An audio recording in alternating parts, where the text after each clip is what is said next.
Tout a commencé lorsque Thomas et Gabrielle, de retour à Marseille après 2 semaines de vacances, ont été dans l'incapacité de regagner leur appartement. Les serrures ont même été changées, de quoi démarrer le nouvel angle de Plus belle la vie après l'enquête portant sur le meurtre d'Alex Melmond. Quelques semaines plus tard, la relation entre le barman et son père Roland est au point mort et ce ne sont pas les agissements de leur entourage qui risquent d'arranger à court terme la situation. Sophie et François partis pour durer ? François Marcy, de retour pour concilier son père et son beau-frère, n'a jamais caché être un homme à femme. Aux États-Unis, il a enchaîné les conquêtes sans lendemain et n'est pas déterminé à changer son fusil d'épaule.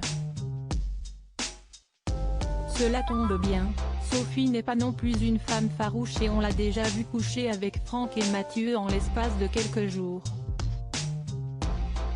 La mère de Kylian et Lola succombe ensuite à François, de quoi élargir son tableau de chasse. Si le couple n'a rien d'infamant au premier coup d'œil, il devient moralement douteux en sachant que Roland, le père de François, est le père des enfants de Sophie. Thomas, se sentant délaissé depuis plusieurs semaines et qui est en guerre avec la mère de famille, va consentir à quitter le Mistral suite à cette succession de nouvelles. Alors que François prévoyait de ne rester qu'un temps à Marseille, son histoire avec Sophie pourrait rabattre les cartes.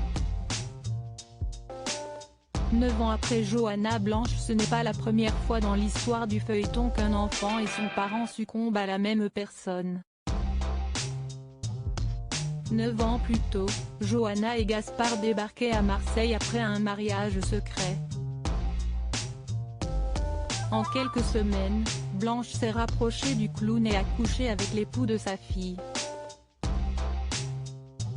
Un événement qui a causé une cassure de 7 années entre l'institutrice et l'agente immobilière. Le vendredi 16 octobre, le dernier inédit du feuilleton a séduit 59 millions de téléspectateurs et 11% du public âgé de 4 ans et plus.